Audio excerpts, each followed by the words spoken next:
Hello children, welcome again to another class of English grammar. Today children we are starting with the noun chapter. So let us revise a bit as to what is a noun. So a noun is the name of a person, place, animal or thing. That means basically it is a naming word. It names things or places or animals. Now children, a noun is divided into different kinds.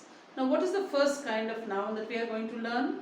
We are going to learn about the proper noun. Now what is a proper noun? A proper noun is the name given to a particular person, place, river, street, day or month. So it always begins with a capital letter.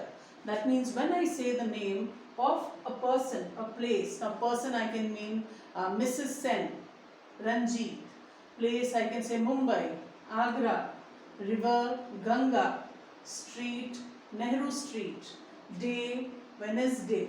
Month May. So these are all the names of something that begins with a capital letter, and they are the names given to a particular thing. Now as I told you, a proper noun always begins with a capital letter. Now let us have a look at some examples that I have written over here, and let me show you as to how we can pull out the proper nouns from here.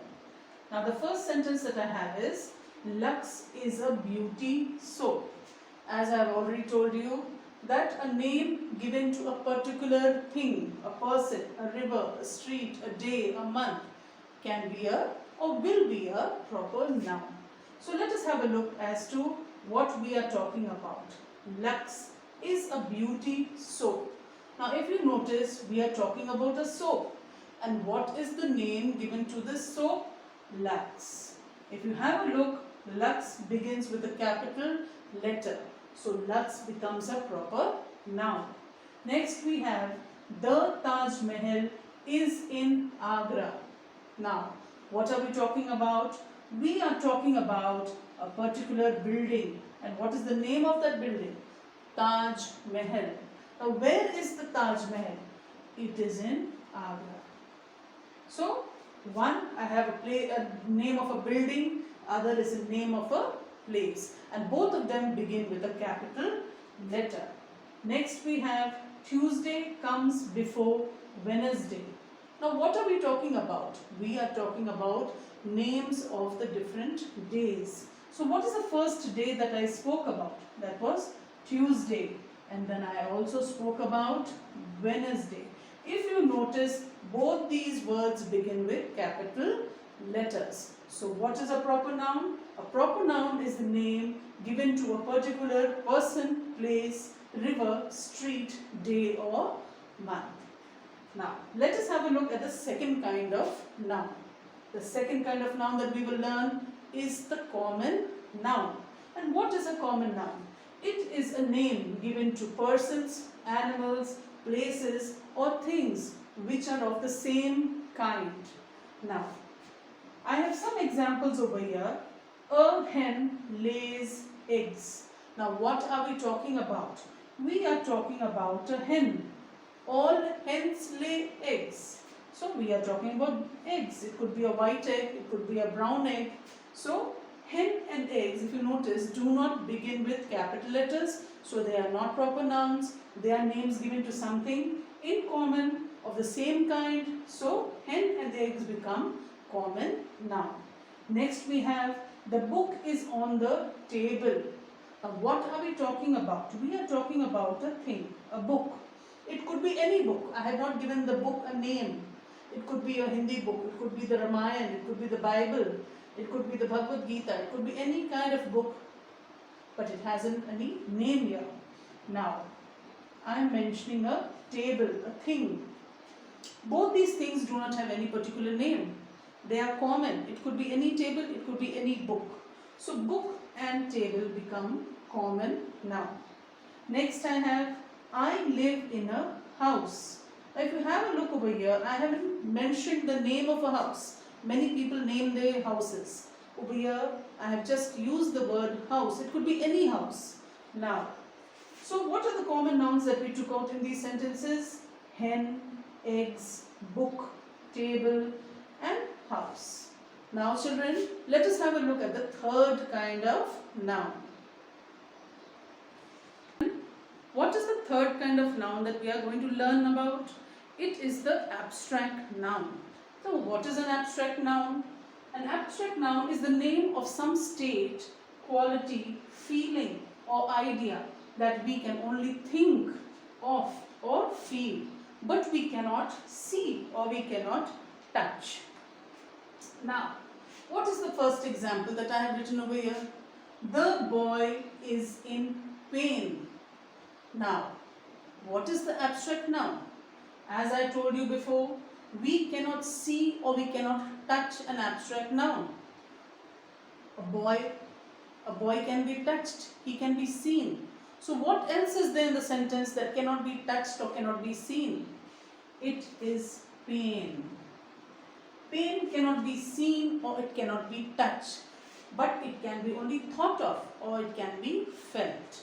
Now, Akbar was a wise king. If you have a look, we have certain different nouns over here, but we basically look for an abstract noun that cannot be seen or cannot be touched. Now, wise, wisdom, wise. So we cannot see a person's wisdom, we cannot see a person's intelligent, how intelligent he is or intelligence, but we can see Akbar, we can see a king, but we cannot feel the wisdom, we cannot feel how, or we cannot see, or we cannot touch the wisdom of a person. Next, honesty is the best policy. Now in this sentence, what cannot be seen or cannot be touched? Honesty. So these are the different kinds of words that cannot be seen or cannot be touched. So an abstract noun is what? It is a kind of quality or feeling or idea that we can only think about or we can feel, but we cannot see or we cannot touch. Now, what is the fourth kind of noun that we are going to learn about? It is the collective noun. It is the collective noun. When you hear the word collective, what do you understand? Collect, to gather. Now, what is a collective noun? When a name means a group of persons or things of the same kind or as one undivided whole, that means a group of things which belong to the same kind, they are known as collective noun. Now let us have a look at some of the examples that I have written. A fleet of ships was seen. If you have a look, we are talking about ships, but we can say I saw a ship, but we cannot count and say okay, I saw hundreds. So when we put all these words together, ships, we put all the ships together, we speak of them as a fleet. So a fleet becomes your collective noun. Next, I gave my teacher a bouquet of flowers. I do not say I gave my teacher some daisies, some sunflowers, a rose, a rajnigandha. We do not say the different kinds of flowers that we gave her. We put all the flowers into one bundle, into one group, and we give it to her. So when we talk about flowers and many flowers put together, we speak about a bouquet of flowers. Likewise, a group of children were seen playing football. A group of children were playing football. Now we know we are talking about children, but when we talk about a lot of children, we can speak about a class of children when they are sitting in the class. We cannot count each and every child, we cannot take each and every child's name. So when they are in the class, we say a class of children, students. When they are playing, we can say a group of children who are playing football. So I hope children, you have understood the 4 different kinds of nouns that we learnt about.